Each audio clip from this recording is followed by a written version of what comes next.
I wouldn't skip my welding cert test to help my brother move homes. Mom yelled, "He's making a life, you're just playing fake." So I walked out that night and saw their whole house of cards fall apart. The night before the most important day of my life, my own mother cornered me, not with good wishes, but with a demand that would shatter everything I'd worked for.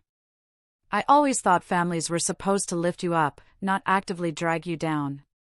I was 23, my hands calloused, my mind buzzing with pipe angles and safety codes. My entire future hinged on one exam, a culmination of 6 brutal years.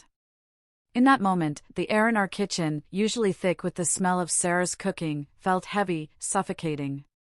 I'd spent those 6 years, from the age of 17, sweating through steel fumes, juggling odd jobs and night classes at community college, all to get my welding certification. 6 years of holding flashcards while my hands were too tired to even grip a coffee mug. And then, Sarah looked me dead in the eye and said, "Ethan needs help moving his couch." I wish that was a joke.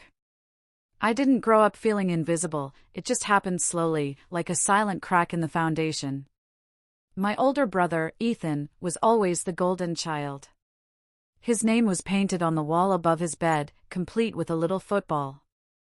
I, on the other hand, shared a room with peeling wallpaper and a bunk bed that groaned like it wanted to be put out of its misery. Ethan was 3 years my senior and always, somehow, 3 steps ahead in their eyes. When he barely scraped through high school, my parents threw him a backyard barbecue. But when I made the dean's list my first semester, Sarah just glanced at the email. "That's nice, honey," she said. "Can you take the trash out?" Ethan never really took to school. He drifted between jobs like a leaf in the wind, gym receptionist, then real estate, then some crypto venture that never quite made sense and ended with him accidentally maxing out David's second credit card. Meanwhile, I picked up weekend shifts at the scrapyard, studying on breaks. Welding didn't come easy, and neither did sleep. I'm not the genius type, I'm the grinded-out type, the one who wakes at 5 a.m. and learns by sheer repetition. But in our house, Ethan could breathe wrong and get praised for his lung capacity. I could be bleeding from both hands and be asked why I was making a mess. It wasn't all bad, I guess.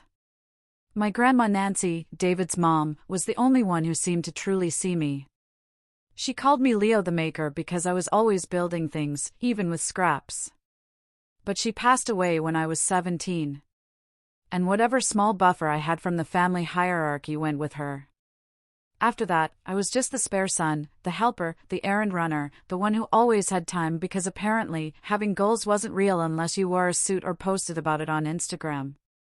Ethan had moved into an overpriced apartment last year with his then-girlfriend. When that imploded, because of course it did, he decided to downgrade to something more modest. This modest place was a duplex 25 minutes across town, with a second-floor walk-up and a couch that seemingly weighed as much as his ego.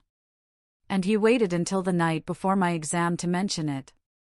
I was in the living room, cross-legged on the carpet, notes spread out like a shrine to pipe angles and safety codes. He walked in like he still lived there. Technically, he'd moved out, but the house still carried his scent, expensive cologne and entitlement. "Yo, Leo," he said, flicking a rolled-up pair of socks at my leg like we were 12 again. "No, tomorrow morning. Couch is a beast." I blinked at him. "Tomorrow's my welding test." He paused. "Oh, right. You're still doing that." "Still doing that." I glanced at Sarah, who was making tea in the kitchen. She hadn't said anything, hadn't even looked at me. "I've been studying for months," I said carefully, trying not to sound defensive. "I need to be there at 8 sharp. It's the practical exam." Ethan groaned. "Dude, it's just one morning. I'm not asking for a kidney." That's when Sarah turned around and finally chimed in. She didn't yell, not yet. Her voice was that sweet, fake calm she used when she was winding up for something worse. "Honey, your brother's trying to build a real life. He can't do everything on his own." My hands went cold. "And I'm not?" She didn't answer, just gave me that tired look, like I was being dramatic for even daring to put myself on the same playing field. Then she added, I just think you could reschedule or skip it. There'll be other tests. I laughed. Actually laughed, not because it was funny, but because it was unreal. I've already paid the fee, and you can't reschedule it for another 6 months. This is my shot. Sarah set her mug down harder than necessary. So, you're saying no? I'm saying I can't. I won't. And that's when the screaming started. She snapped like a rubber band pulled too tight. He's trying to build something for himself. You're just playing pretend with your little metal toys. Welding? Really? You think that's a real job?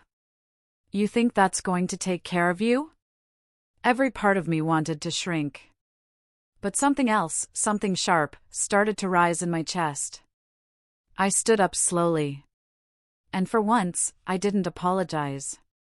I didn't beg to be understood. I just picked up my notes, walked past Ethan, and headed to my room. David, silent as always, pretended to scroll on his phone in the hallway. That night, I didn't sleep much. I kept thinking, maybe I was being selfish. Maybe I should have just helped and rescheduled. But then I remembered all the times I'd been the one bending, the one saying yes, the one putting myself second so that Ethan could be first, again and again and again. So, I packed my things. Not all of them, just enough, my boots, my helmet, my notes, and my favorite hoodie, the one with the scorched sleeves from that summer I helped rewire a metal barn roof. I left quietly. No speech, no drama, just a front door closing at 1:47 a.m. and the sound of my old Civic starting in the driveway. I slept in my car that night, and the next morning, I passed my welding exam. I figured that would be the end of it, that they'd ignore me like usual, pretend I was just having a phase and wait for me to come crawling back with an apology and a wrench in hand. But that's not what happened.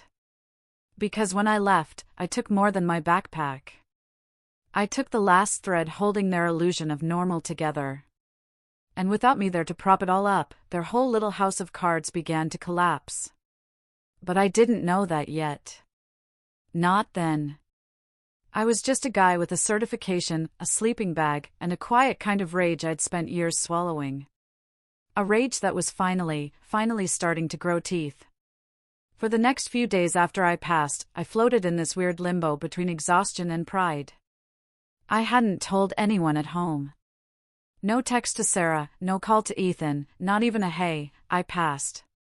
It felt too sacred to share with people who would just roll their eyes or nod politely and ask if I'd considered getting a business degree instead. I just kept to myself, crashing on my buddy Liam's old futon, nursing coffee like it was life fluid, and thinking for the first time in years that maybe, just maybe, I could have a real life that belonged to me. I figured they'd try to contact me, that there'd be at least a half-hearted attempt from someone to pretend they cared. But it was radio silence. Not even a thumbs-up emoji from David, which, if you know my dad, is communication.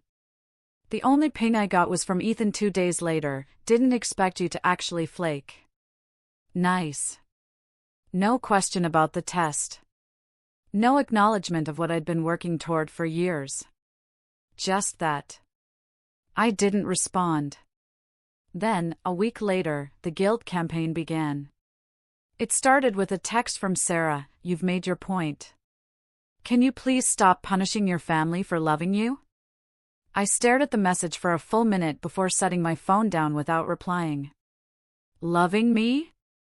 That's what that was. Screaming at me for prioritizing my future, dismissing my entire career path as pretend? They had a funny way of showing love. And suddenly, I was very tired of explaining myself to people who never listened. But I should have known that silence wasn't going to be enough. The next morning, I got a call from Aunt Brenda, Sarah's sister. We weren't close, but she'd always been decent to me in a distant, smile at Thanksgiving kind of way. So, when I picked up, I expected small talk. Instead, she sighed heavily and said, "Leo, I just got off the phone with your mom." "What is going on?" I blinked, sitting up straighter. What do you mean? What's going on? She's in tears. Says you've gone completely off the rails. She said you cursed her out and stormed out in the middle of the night. Leo, you know she's been through a lot lately. You can't just abandon your family. I was so stunned, I actually laughed. What? That's what she said. Aunt Brenda replied. That you're having a rebellious episode, that you're staying with strangers and refusing to come home. Strangers? I was staying with Liam, my best friend since middle school. His couch had more family value than half the hugs I ever got growing up. She's lying, I said, my voice flat. I didn't curse at anyone. I just told them I couldn't skip my welding certification. And then she screamed that I wasn't building a real life, so I left quietly. There was a long pause. Then Aunt Brenda cleared her throat. Well, that's not what she told the rest of us. And that was the moment it clicked. They weren't just trying to guilt me into coming back. They were trying to rewrite the story, to make me the unstable one. The ungrateful son who stormed out, instead of the one who finally stood up for himself. In their version, Ethan got to stay the hero, the one who tried, who needed help. And I was the one who caused pain. I ended the call pretty quickly after that. I wasn't rude, but I didn't sugarcoat things either. Aunt Brenda didn't say much in return. I could tell she didn't want to get involved. 2 days later, Ethan posted a picture on Facebook, big thanks to all the real ones who showed up and helped me move. Appreciate the love. In the photo, he stood next to 2 of his gym buddies, smiling like he'd just landed a movie deal. And in the comments, Sarah wrote, "So proud of you, sweetie. Starting your new life with integrity and grace." Grace. Integrity. That was it. That was the moment I felt it. The snapping point. Not anger, not even sadness, just this deep, bone-level clarity. They weren't ever going to understand. And worse, they didn't want to. They liked the story where I was the bitter failure, too stubborn to see how good I had it. It was cleaner that way, easier to digest. But I wasn't going to play along. That week, I started making moves. Liam hooked me up with a guy he knew at a fabrication shop across town. It wasn't fancy, but the pay was decent, and they needed welders who actually knew what they were doing. I showed up with my certification in hand and a fire in my gut. The foreman shook my hand, looked at my sleeve burns, and said, "You'll fit right in." It wasn't glamorous. I burned through gloves faster than I could replace them. My boots smelled like molten metal by day 3. My lunch breaks were 10 minutes of silence in a gravel parking lot. But for the first time in years, I wasn't pretending. I was building something, earning my way. Still nothing from home. No congrats, no how's the job. Just silence. Except for the occasional text from Sarah that read like passive-aggressive greeting cards, "Family isn't supposed to be this hard. You used to have such a kind heart. Don't let strangers turn you against your blood." Blood. They loved that word when it suited them. Then came the phone call I didn't expect. I was 3 weeks into the new job when David called me. An actual call, not a text. "We need to talk in person," he said. I hesitated, but something in his voice sounded off, so I agreed. We met at a diner halfway between my place and theirs. I showed up in my work boots and a sweatshirt I hadn't washed in 2 days. He came in wearing his old windbreaker, looking like he hadn't slept. We sat. The silence was thick. Then he said, "Your brother got fired." I didn't say anything. He made some bad calls with that crypto nonsense. Spent more than he made. His lease fell through. He needs a place to stay. I stared at him. Okay. David looked uncomfortable. Sarah and I were hoping he could move back into the house for a while, just until he gets back on his feet. I almost laughed again. That's fine. It's your house. David rubbed his temples. Thing is, we were hoping you could move back, too. Help out with bills. You know, chip in. There it was. The real reason. They wanted me to fund Ethan's comeback tour. I leaned back in the booth. Let me get this straight. He blew his rent, lost his job, and now you want me to help pay the mortgage while he sleeps in his old bed and plays entrepreneur in the living room? David didn't answer. I just got certified. I'm finally working. I have a shot at something. And you want me to give that up for him? He's your brother, David said. He needs us. I looked him dead in the eye and said, so did I. And then I got up and left. I didn't cry. Not in the car. Not back at Liam's. But something inside me finally settled. A decision. A turning point. I was done begging to be seen. Done auditioning for a role I was never going to get.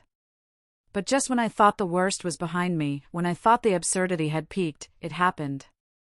The betrayal. It came in the form of a letter. Not an email, not a text, a letter. I got home from work one evening and Liam handed it to me, eyebrows raised. Looks official, he said. From your parents. I opened it with grease-stained fingers.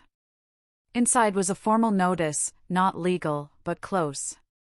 A typed-up message on letterhead that said, essentially, we've decided it's time to make some financial changes. Since Ethan is in transition, we've allowed him to sublet your old room. In order to access your remaining belongings, please coordinate with him directly. Any items unclaimed by the end of the month will be considered forfeited. I read it 3 times. They gave my room, to Ethan without even asking, without a word. And the cherry on top? Ethan had signed the bottom of the letter, just a little scribble in blue ink, like it was a business deal. I didn't go into Liam's house that night. Not right away. I stood on his porch for a good 20 minutes, just staring at the letter, reading it, rereading it, trying to convince myself I'd misunderstood something, anything. That maybe it was a joke, a prank, a twisted way of calling me back home. But it wasn't. It was real, typed, signed, and mailed with intention. They gave my room to Ethan. They erased me again, like I'd been a placeholder until their real son got back on track. I walked down to the curb and sat on the edge of the street, arms on my knees, the letter crumpled in my fist. That's when I realized it was already creased down the middle, folded carefully, deliberately. Which meant someone, probably Sarah, sat down at a table, typed it all out, and folded it like she was sending a wedding invite. There was no hesitation, no conflict, just quiet dismissal. That was my rock bottom. Not the letter, not even the room. It was realizing I had been so easy to cut out that they didn't even bother lying to soften the blow. They didn't say temporarily. They didn't say, we hope you understand. They used the word forfeited, like my life was a package left too long on their porch. Returned to sender. I didn't tell Liam that night, just nodded when he asked if I was good and went into the guest room. I lay on the pull-out, turned toward the wall, and let the weight of everything settle on top of me like the ceiling had caved in. Over the next few days, I didn't talk much. I went to work, welded whatever needed welding, and kept my head down. I didn't mention the letter, didn't bring up Ethan. I think Liam sensed something was wrong. He's the kind of friend who knows when to back off. But I could feel myself shrinking, like I was becoming someone else, someone quieter, numb. There was one night, though, when I snapped a little. We were watching TV, some dumb cooking show, and the host said something like, "You've got to know your worth before anyone else does." I muttered without thinking, "Unless your family convinces you it's zero." Liam muted the TV. "Okay," he said, not unkindly. "Tell me what happened." So, I did. I told him everything, the fight before the exam, the silence after, the guilt texts, the Facebook post, the diner conversation with David, and finally, the letter. He didn't say anything right away, just looked at me for a long moment. Then he said something I'll never forget, "Leo, they're not your family. Not anymore. They're your origin story." It hit me like a steel beam to the chest because he was right. I'd spent years thinking I was a defective piece of the puzzle, trying to force myself into a space that was never shaped for me. But maybe the point wasn't to fit. Maybe the point was to build my own damn table. The next morning, I asked my foreman if I could take on extra shifts. I told him I needed the hours.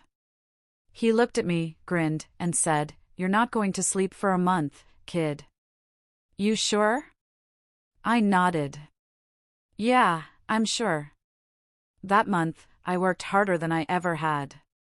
Early mornings, late nights, weekends. I took every scrap shift no one wanted. I welded through blisters, skipped lunch breaks, and poured myself into the work like I was trying to burn the pain out of my system. And slowly, quietly, it started to help. The noise in my head dulled. The ache in my chest softened. I was still angry, still hurt, but I was also moving. Then, about 5 weeks into that grind, something unexpected happened. I got promoted.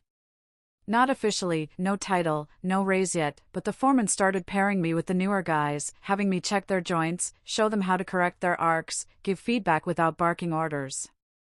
At first, I thought it was just a fluke, but then he pulled me aside and said, "You've got an eye, Leo, and you've got patience.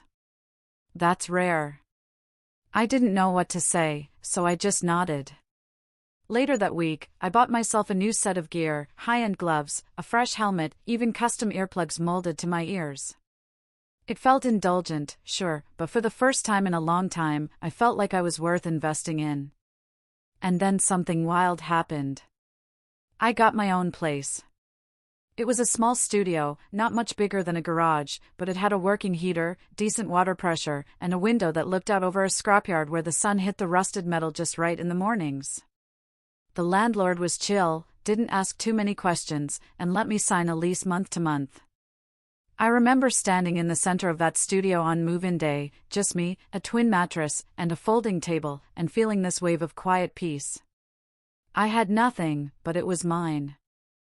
I didn't post about it, didn't announce it to the world. I just started building a life, slowly, quietly, one bolt at a time.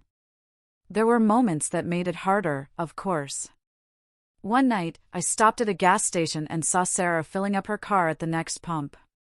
She didn't see me, or if she did, she pretended not to. I watched her for a second, the same tired coat, the same messy bun she wore when cleaning the house. And for a moment, I felt that old urge to walk over and say something, to ask why, to ask how.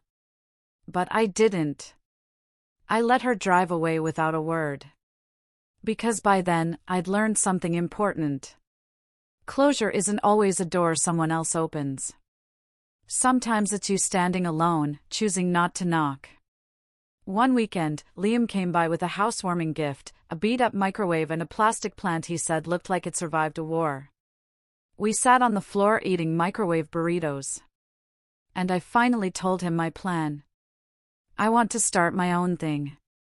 Not big, not yet, but maybe mobile welding, custom metalwork, repairs. He grinned. "Leo the maker, back at it?" "Maybe," I replied. I spent the next few weeks researching, learning about small business permits, mobile rigs, equipment costs. It wasn't easy. I barely scraped enough after rent and food to save much. But I started putting money aside, slowly, dollar by dollar. And then came the call from Ethan. No caller ID, just a voice I hadn't heard in weeks. "Leo, hey." I didn't say anything. He continued, "Look, I know things got kind of weird, but I wanted to talk. Maybe clear the air." I should have hung up, but something in me wanted to hear what excuse he'd come up with this time. "You know how Mom is," he said, chuckling. "She freaks out. It's all intense." I didn't mean for you to lose your room. That wasn't my idea. Did you sign the letter? I asked flatly. He hesitated. I mean, yeah, but only because she said you didn't care, that you weren't coming back. She lied, I said. And you helped. He went quiet. Then, in a softer voice, he added, I'm trying, man. I really am. I got a new job. It's remote but decent pay. Trying to clean things up. I didn't reply. Finally, he said, I miss having a brother. And maybe once I would have cracked, would have reached across the void and tried to fix things. But not now. Not this version of me. I hung up. No rage, no speech, just silence. Because that was the real power I had now. I didn't need them. Not for validation, not for shelter, not for meaning. I had built something out of nothing. Just me, a pair of gloves, and a back that never stopped aching. And it was only the beginning. Because while they were still busy pretending, still playing house with their broken deck of cards, I was about to start stacking real bricks. And when I was done, they'd hear about it. But not from me. By the time autumn rolled in and the morning started biting with that early frost, I had my own rhythm. Wake up at 6 a.m., quick coffee, weld until my back felt like a steel beam, come home to my little studio, eat whatever Liam insisted on leaving in my fridge, and fall asleep to YouTube videos about welding rigs, tool storage, and small business taxes. I'd become obsessed, not in a desperate way, but in a focused, sharp way. It was like my old life had been trying to smother me, and now I finally had room to breathe. But the thing about breathing again is, eventually, you start thinking clearly. And when I did, that's when the setup began. It started with a notebook, a plain spiral-bound thing I picked up from the dollar store on a whim. I flipped it open on my workbench one night and wrote 4 words across the first page in thick black marker, they think I'm gone. Because that's what it all boiled down to. My parents, Ethan, they had erased me. Not in a fit of rage, but like it was a filing error, a silent delete row. They assumed I was some ghost in a flannel hoodie who would drift away, never be heard from again. And that assumption? It was going to cost them. But I didn't want revenge that came from pettiness. Not just a social media post or a family text war. No, I wanted something clean, something strategic. A revenge that looked like success, that sounded like silence, that felt like a man rebuilding his own life brick by brick while they sat wondering why the house kept getting colder. So, I made a plan. Page 1 of that notebook had my mission. The next 30 were filled with steps, contacts, quotes, sketches, and timelines. I'd never been a planner before, always the guy who worked hard and hoped things would sort themselves out. But now, I was surgical. The goal, launch a mobile welding business by spring. Not flashy, not big, just real and sustainable. Step 1 was getting a reliable rig. My Civic was great for short commutes, but I needed something that could haul metal, gas tanks, and gear without throwing a rod. Liam helped me scour listings every weekend. We even visited this mechanic an hour out of town, a guy named Frank with a cigarette behind each ear, who was selling an old Ford F-250. Beat up, rusted at the base, but a solid engine and a reinforced bed. I stood in front of it, arms crossed, and asked, will it get me to jobs without dying on the freeway? Frank nodded and said, kid, this truck's uglier than my first divorce, but it'll outlive us both. Sold. I drained half my savings on it, but it felt right, like putting down roots in motion. I spent the next 2 weekends cleaning it out, sanding the frame, repainting it matte black, and installing a set of second-hand racks for my welding tanks and toolboxes. Liam, who had become part cheerleader, part co-founder, helped me brand it. We mocked up a logo one night over beers. Something simple but bold, Leo Works Metal. Sounds legit, he said. Sounds like a guy who doesn't live on a futon anymore, I replied. We both laughed. But there was this spark behind my ribs that hadn't been there before. Something new. Pride. Step 2, get licensed. I'll spare you the boring details, but between permit offices, business insurance, EIN registration, and safety compliance paperwork, I felt like I was swimming in red tape for a month. I'd work full shifts, come home, and then spend 3 more hours buried in forms and how-to guides. But the deeper I went, the more determined I got. This wasn't just about building a business anymore. It was about becoming undeniable. No one could say I was playing pretend now. Step 3 was more personal. And this is where the real setup started to take form. I knew that if I ever wanted closure, real closure, I had to face the root, not just avoid it, not just outgrow it, confront it. So, I went home. Not to talk, not to cry, just to collect what was mine. I sent a polite but firm text to Ethan. Nothing dramatic, just, hey, I'll be by this weekend to grab my remaining things. Please don't touch anything. He replied with, sure, whatever's left is in the basement. The basement? Not even my old room. Of course. Saturday came. I rolled up in my truck, parked halfway down the block, and walked up the driveway with gloves in my back pocket, my heart beating like a war drum. The house hadn't changed. Still had the same cracked mailbox and plastic flamingo stuck in the flower bed. It looked smaller than I remembered, less like a castle, more like a cage. Ethan opened the door wearing gym shorts and a tank top, like he hadn't aged a day. He gave me a nod like we were still boys in the backyard throwing rocks at the fence. I didn't return it. You can go around back, he said, gesturing toward the garage. Stuff's by the water heater. I said nothing and walked past him. The basement smelled like mold and old memories. My boxes were there, dusty, bent at the corners, one of them half open with a pair of my boots tossed on top like trash.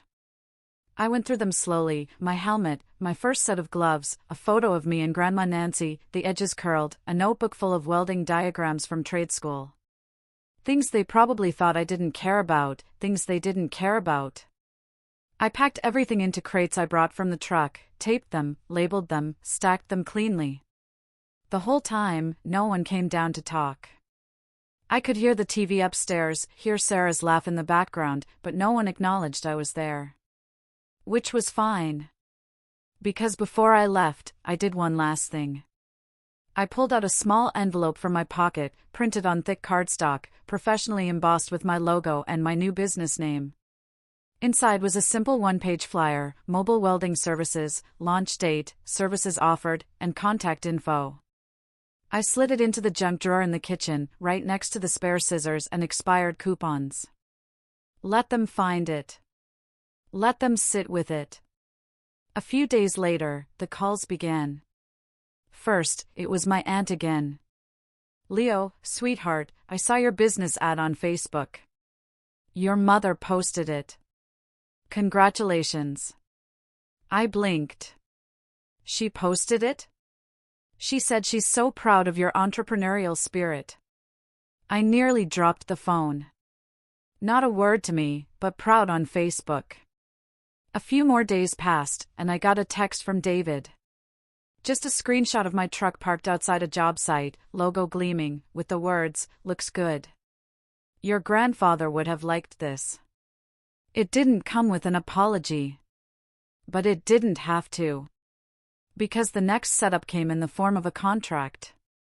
One of the guys from my old job, a senior welder named Mike, reached out about a subcontracting gig.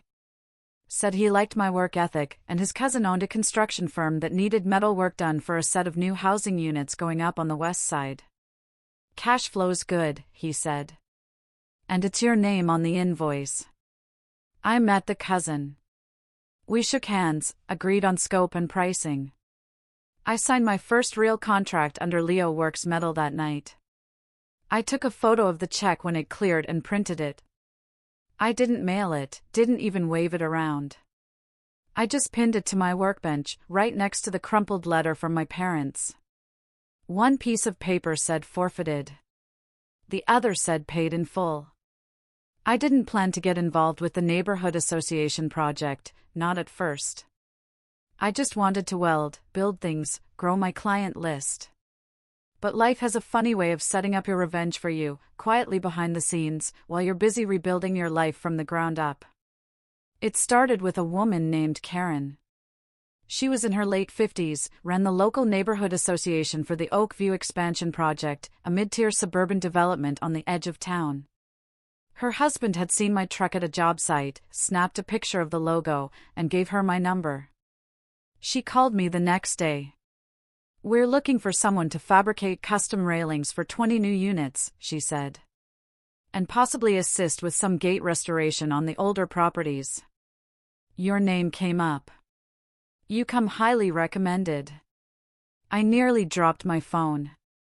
This wasn't just a big job, this was a public job.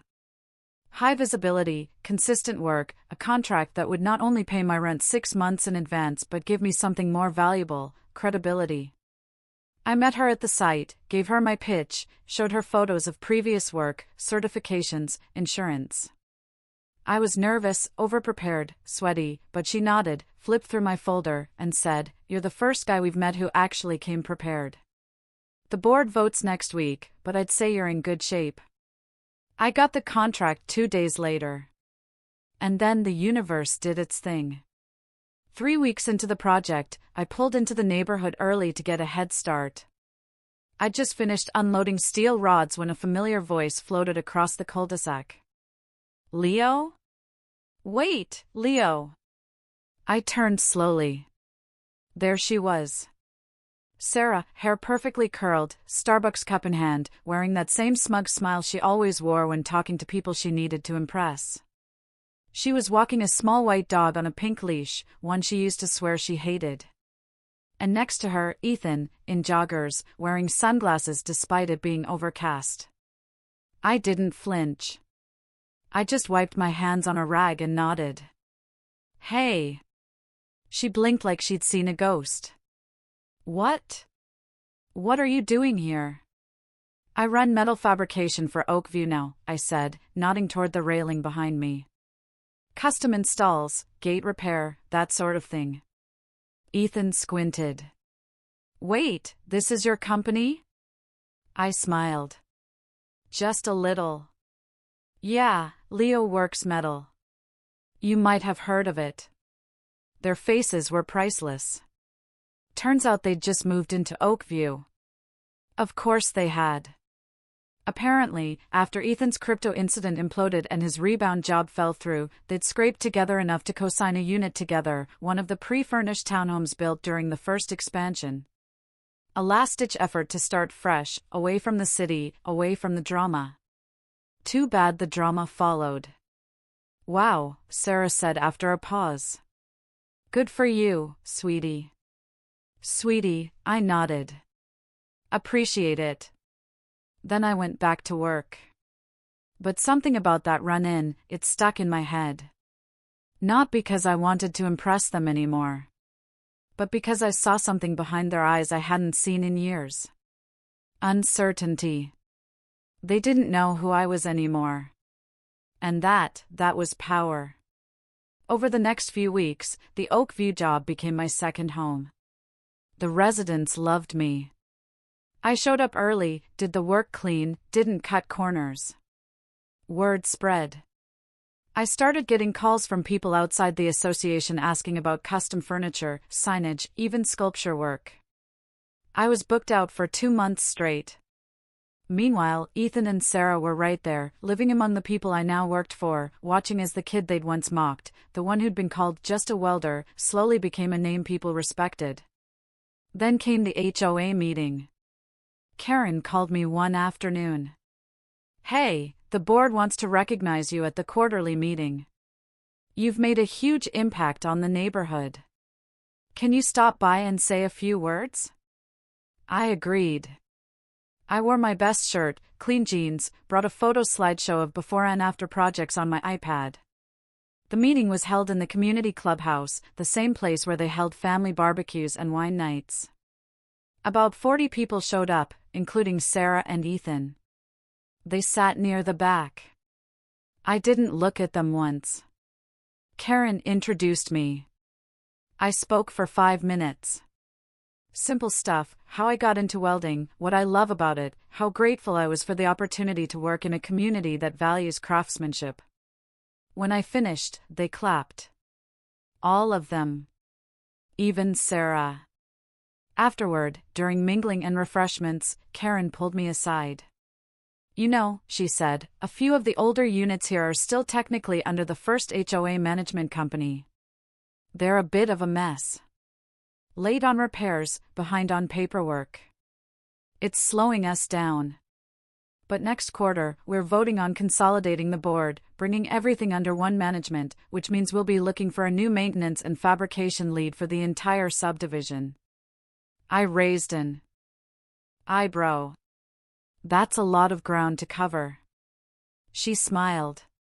"You'd be paid very well. And you'd have oversight over all property repairs, including who gets prioritized, who gets skipped, what gets deferred." I understood immediately. Ethan and Sarah's unit was part of the old block. I kept my face neutral. I'd be honored. The vote passed a month later. And just like that, I was the man they had to call for help. The first request came within a week. A service ticket from their address, loose stair railing. Potential safety hazard. I marked it as received, then let it sit for 3 weeks. They sent follow-ups. Polite at first, then urgent. "Please advise. We have elderly guests visiting. Stairs still unstable. This is a safety issue." Ethan even called my work number. I didn't answer. When Karen eventually asked about the delay, I told her the truth: "I'll get to it, but I've got a backlog. Priority goes to residents who've supported the work since day one." She just nodded. "Makes sense." Eventually, I went. I took my time, showed up late, brought extra noise, drilled slowly, loudly, left metal shavings in the walkway. Still did good work, but no small talk, no eye contact, just work. Cold, clean, professional. When I finished, I handed Sarah the invoice. Full price, no discount. She took it with shaking fingers. Before I turned to leave, I said, "By the way, your faucet's leaking upstairs." She blinked. "What? Second floor?" "I heard it while working. Might want to fix that." She started to speak. But I was already walking away. And that's when I knew they got it. Not just the message, the entire picture. I hadn't yelled. I hadn't thrown a tantrum or written a Facebook post or called the family together for some big dramatic reckoning. I'd done something worse. I'd succeeded without them. I'd built something they couldn't touch, couldn't dismiss, couldn't take credit for. And now they had to live in it. Every railing, every gate, every polished weld they passed on the way to their car, I was there. I would always be there, but not for them, just around them. Like a shadow they couldn't shake. Months later, Liam and I sat outside my shop. Yes, my shop, because I'd finally rented a small warehouse on the edge of town. It was mine. The business was steady. I had 2 part-time guys working weekends. I had a waiting list. And most importantly, I had peace. "Ever think you'd come this far?" he asked, cracking open a soda. I looked around at the truck, the shop, the silence. Then I smiled. "No," I said, "but I knew I'd leave them behind." And that's exactly what I did. They tried to bury me, but I wasn't gone. What would you have done if your family treated you like a placeholder?